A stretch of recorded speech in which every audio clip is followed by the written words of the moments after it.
Pay attention to the woman standing near the curb outside the Velvet Room, a popular bar in downtown Birmingham, Alabama. The timestamp reads 1:13 a.m., the last moment she will ever be seen alive. The security camera above the entrance captures her swaying slightly drunk.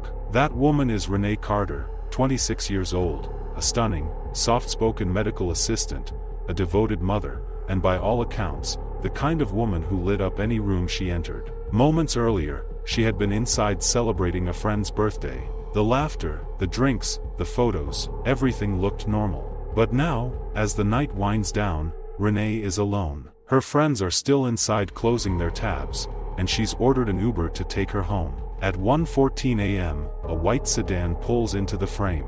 The driver's door opens, and a tall man in a gray suit jacket and black cap steps out. He waves politely and walks around the car to open the rear door. Renee looks at her phone, nods, and steps inside without hesitation. The door closes. The car pulls away from the curb and disappears into the night. To anyone watching, it looks like a young woman getting into her Uber after a fun night out. Hours later, Renee would be found dead in a motel room on the edge of town. And that grainy footage would become the first piece of evidence in a case that shocked the entire state of Alabama.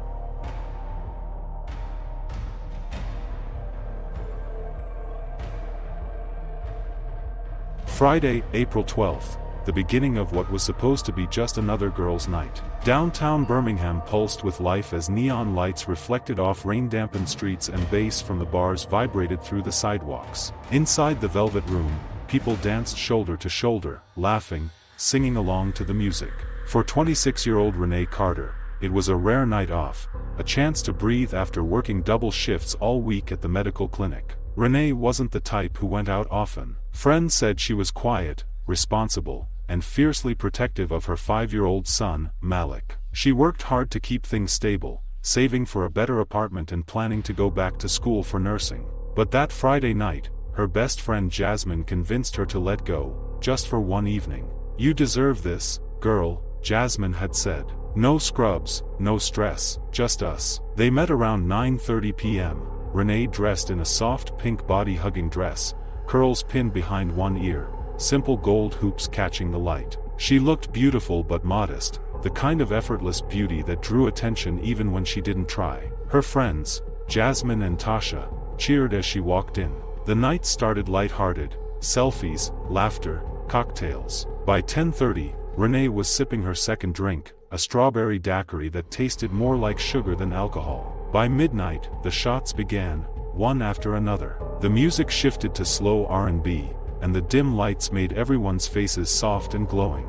Renee danced for the first time in months, arms in the air, eyes closed. At 12:42 a.m., surveillance footage from outside the bar shows the trio stepping out to get some air. Renee leans against the brick wall, smiling lazily, scrolling through her phone. She's a little unsteady, giggling about how dizzy she feels. "You good?" Jasmine asks, laughing. "Girl, I'm fine," Renee replies. "I just need some air before we go." She waves them back inside when they go to pay their tab. That's the last moment her friends saw her clearly. At 1:06 a.m., her phone's Jeeps records her opening the Uber app. She selects her home address and sees her driver, Julio Morales, 4 minutes away. She sends a quick text to Jasmine, "I'm heading home before I get too sleepy." Jasmine responds with a heart emoji. At 1:09, the exterior camera above the entrance captures Renee pacing near the curb, phone in hand, her eyes on the road. A white sedan turns the corner and slows in front of her. The headlights blur through the mist. The driver's door opens, and a man steps out, tall, older, wearing a gray jacket and black cap. He walks around the car, gestures politely toward the open door, and says something the camera can't capture. Renee glances once at her phone, then looks up. The real Uber was still on 5th Avenue, blocked by a red light. But to her, it looked right, the timing, the color, the gesture. She smiles faintly and gets inside. 1:13 a.m. The car pulls off smoothly. When Jasmine and Tasha step outside minutes later, they notice her gone. They assume she's already home and text her, "Let us know you made it safe." No reply. At 1:21 a.m., Julio, the actual Uber driver, arrives. He parks in front of the bar, calls her twice, and waits for 5 minutes before marking the ride as a no-show. His dashcam footage later shows an empty sidewalk. The next morning, Renee's mother, Deborah, wakes up to her alarm at 6:30 a.m. She checks her phone, no goodnight text from Renee, no call. It worries her instantly. Renee was routine. She always texted, "Home safe." By 8 o'clock, Deborah is calling, then calling again. Straight to voicemail. At 9:30 a.m., Jasmine texts, "Did you get home okay? We were lit last night." Face with tears of joy. An hour passes. No reply. At 11:12, Deborah drives to Renee's apartment. Her car is gone, but the door is locked. The lights are off. Malik's toys are scattered on the floor. She was supposed to pick him up from her mother's that morning. By noon, Deborah's worry turns to panic. She calls Jasmine, who confirms Renee left the bar around 1 a.m. She said she called an Uber. Jasmine explains. Maybe she stayed somewhere else? Deborah shakes her head. No, that's not like her. At 2 p.m., Deborah calls 911. "My daughter didn't come home last night," she tells the dispatcher. She's never done this. Detectives are assigned by 5 p.m. They start with the basics: cell phone records, last known Jeep, Uber logs. The Uber trip shows no completed ride. Julio Morales becomes the first person of interest. Police locate Julio by 8 o'clock that night. Bodycam footage later released shows him startled, standing beside his Toyota Camry. "I swear, I never picked her up," he repeats. "I was there, but she wasn't." He shows them his phone, the Uber app, the timestamp. Everything lines up. He's cleared within hours. Detectives then request surveillance footage from the Velvet Room and nearby businesses. One of the cameras, a grainy street-facing one mounted across from the bar, captures the moment that changes everything. At 1:09 a.m., a white sedan stops by the curb. At 1:10, a tall white male exits the driver's side, opens the back door, and gestures toward it. At 1:11, Renee walks forward, phone still in hand. At 1:13, the car pulls away. Detective Marcus Boyd pauses the frame. "That's not Julio," he says quietly. The suspect's face isn't fully visible, but his build and posture are distinct, confident, older, deliberate. At 2:16 a.m., traffic cameras pick up the same car heading north on Highway 79. 40 minutes later, it's caught again entering a small motel parking lot. At 7:42 a.m., the car leaves. When investigators arrive at the Northside Motor Lodge the following evening, the motel clerk, a middle-aged man in a red uniform shirt, confirms the vehicle. "Yeah, he came in around 2, the clerk recalls. Said his name was David. Paid cash. Had a woman with him. She looked tired. Or drunk. Didn't say much." The manager hands over the registration slip. The name written in shaky pen, David Lang. Officers open room 214. Inside, there's evidence of a violent struggle, overturned furniture, blood on the bedsheets, strands of hair in the carpet. A broken gold earring lies near the nightstand. On the floor beside it, a phone screen shattered beyond use. Back at the precinct, Renee's mother waits in the hallway, holding a framed picture of her daughter. "Please tell me she's okay," she begs. Detective Boyd can only shake his head. "We're still looking," he says softly. At 8:30 p.m., her body is found in a wooded field less than a mile from the motel. The medical examiner later rules cause of death as strangulation. The next morning, the entire city is talking. The story spreads across social media. Young mother killed after entering wrong Uber. Her photo, smiling, radiant, taken from her Facebook profile, floods every news feed. Detectives move fast. They run the name David Lang through the system and find an address in Trussville, Alabama, 30 miles away. Records show he's a 60-year-old pastor at Grace Life Tabernacle Church. When officers arrive at his home, his wife answers the door, eyes swollen from crying. "He's not here," she says quietly. "He left early this morning. Said he needed time alone." Police issue a statewide alert. At 11:17 a.m., a state trooper spots the white sedan at a rest stop off Interstate 65. The driver sits motionless behind the wheel, hands on the steering column, staring into nothing. Officers approach with caution. When they identify themselves, he raises his hands slowly. "I know why you're here," he says. David Lang is arrested without resistance. At the station, he speaks in a calm, almost rehearsed tone. "She was drunk," he begins. "I was just trying to help her. She said she needed a ride. I told her I'd take her somewhere safe." Detective Boyd presses him. Then why did you take her to a motel? Lang's gaze hardens. She got angry, started screaming. I just wanted to calm her down. Things got out of hand. When Boyd slides a photo of Renee across the table, Lang closes his eyes. She was beautiful, he mutters. The devil knows how to tempt a man. Those words send a chill through the room. By the time his confession is done, he's admitted to everything. Picking her up, taking her to the motel, killing her, and leaving her in the field. He signs the paper quietly. God will judge me, he says. News breaks before sunset. Reporters swarm the church. Parishioners are stunned. He baptized my daughter, one woman says on camera. I can't believe it. Another whispers, he was supposed to save souls, not destroy them. Inside the police station, Boyd stares at the booking photo of David Lang, the calm face of a man who led Sunday sermons, prayed with families, and hid a predator's mind behind a preacher's smile. Renee's friends gather that evening for a vigil outside the Velvet Room. They light candles and place flowers by the curb where she was last seen. We should have made sure she got in the right car, Jasmine whispers, tears running down her face. We thought she'd be fine. Her mother doesn't speak. She stands quietly, holding a photo of Renee and Malik, both smiling. That night, the bar's owner reviews the footage again. The moment where the white sedan pulls up plays on loop, a scene that lasts just seconds, yet changes everything. Boyd rewinds it one last time. The headlights flash. The man opens the door. Renee steps in. Then the car disappears into the darkness, and the city of Birmingham loses one more light. The morning after his arrest, David Lang sat alone in a small gray interrogation room inside the Jefferson County Jail. The same hands he once used to hold a Bible now rested in cuffs on the steel table. Across from him, Detective Marcus Boyd placed a stack of printed stills from the CCTV footage, each frame capturing the moments before and after the abduction. Lang didn't look up. His voice was calm, almost practiced. I was just trying to make sure she got home safe. Boyd leaned forward.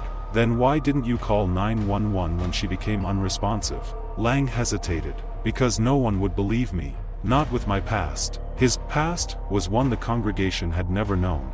A sealed record from 20 years earlier for assault and misconduct before he found faith and reinvented himself as a man of God. When news of his arrest broke, Grace Life Tabernacle went silent. Parishioners gathered outside the church gates, confused, crying, some holding candles, others holding signs that read, "Pray for Truth." The local news trucks lined the street. The pastor's smiling face, once seen on billboards and church flyers, now appeared on every television screen in Alabama. Inside Renee's mother's home, grief hung in the air like fog. The living room was filled with relatives, neighbors, and church members offering food and condolences that didn't ease anything. Little Malik sat on the couch clutching a teddy bear, too young to understand what happened, asking when his mother was coming home. Deborah couldn't answer him. She hadn't spoken more than a few words since detectives confirmed it was Renee. Detective Boyd stopped by that afternoon, hat in hand. "Ma'am," he said softly, "I just wanted to tell you, we've got him. We found the man responsible." Her eyes met his, hollow. "That doesn't bring her back." He nodded. "No, ma'am, it doesn't, but we'll make sure he never hurts anyone again."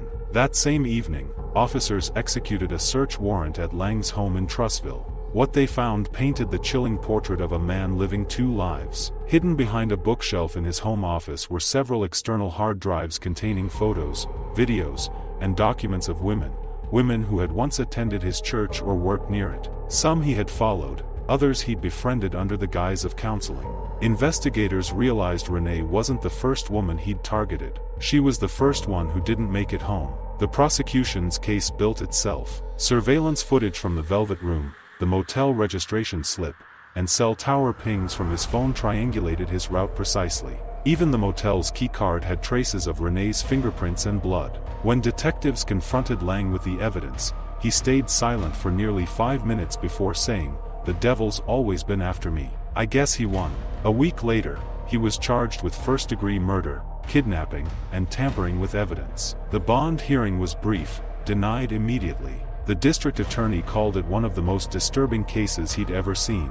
This was a calculated act of predation, he said during the press conference. A respected pastor who used his appearance of decency as a disguise. He saw a vulnerable young woman and decided to take her life. Outside the courthouse, People shouted at Lang as he was led into the van in shackles. Cameras flashed. He kept his eyes down, muttering prayers under his breath. By now, the story had spread beyond Alabama. National outlets ran headlines about the fake Uber pastor. The footage of him opening the car door for Renee replayed across screens, haunting and grainy, the moment frozen in time. Renee's funeral took place a week later at a small Baptist church on the west side of Birmingham. Her friends from work, family, and dozens of strangers filled every pew. The choir sang "Amazing Grace," and the pastor, a man from her childhood church, struggled to keep his composure as he spoke about her life. She loved people, he said, his voice trembling. She cared for others before herself. She wanted to heal, not hurt. And it's cruel beyond words that someone she would have helped was the one who destroyed her. When the casket was closed, Deborah collapsed, whispering her daughter's name again and again. Malik's small hand reached up, touching the polished wood, as if trying to feel her one more time. The following months were filled with court hearings, pre-trial motions, and endless media coverage. Defense attorneys argued that Lang had suffered a mental breakdown, citing years of emotional turmoil after his wife's affair. They claimed the incident was a moment of temporary insanity, not premeditated murder. But prosecutors had evidence that told a different story, a predatory one. A week before the murder, Lang had searched online for how to track Uber routes and women alone at night in Birmingham. He had also driven past the Velvet Room multiple times in the days leading up to April 12. It was planned, calculated, cold. Detective Boyd took the stand during the trial. He recounted the footage, frame by frame, how Lang appeared calm, polite, even chivalrous as he opened the door, and how those same hands later ended Renee's life. In the courtroom, Deborah sat in the front row, gripping a handkerchief. Every detail made her flinch. When the prosecutor displayed the motel footage, Lang walking in with Renee, arm loosely around her shoulders, she closed her eyes and whispered a prayer. The defense tried to paint Lang as a man of faith who made one terrible mistake. He lost control, his attorney said to the jury. This was not who he truly was. But when the prosecution replayed his confession, the courtroom fell silent. His voice was calm, detached. "I didn't mean to hurt her," he said in the recording. But she wouldn't stop screaming. "I couldn't think." On the 7th day of trial, the jury deliberated for just 3 hours before returning a verdict, guilty on all counts. When the judge read the sentence, life without the possibility of parole, Lang didn't move.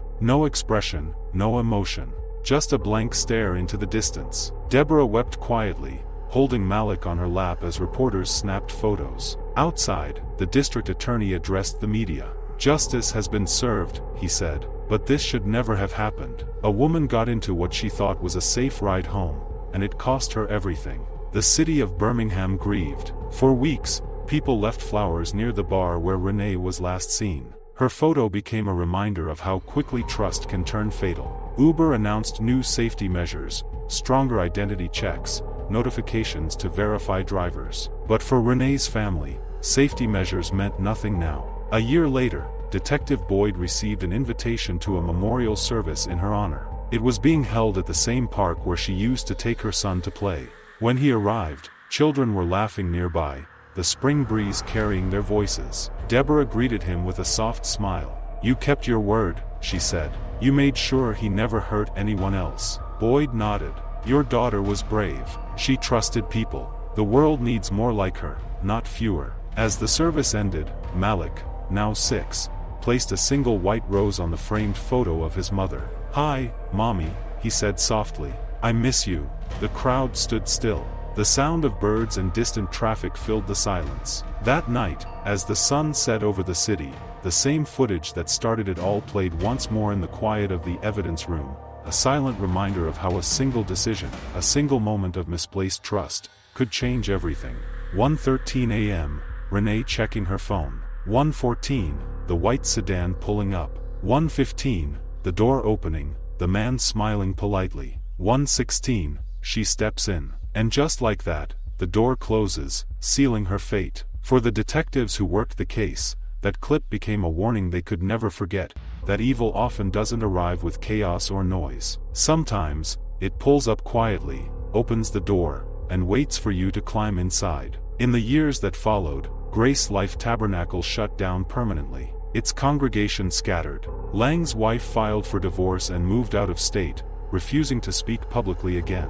Renee's mother turned her grief into purpose. She launched a small foundation called RideSafe, aimed at teaching young women how to verify rideshare identities and stay aware when traveling alone.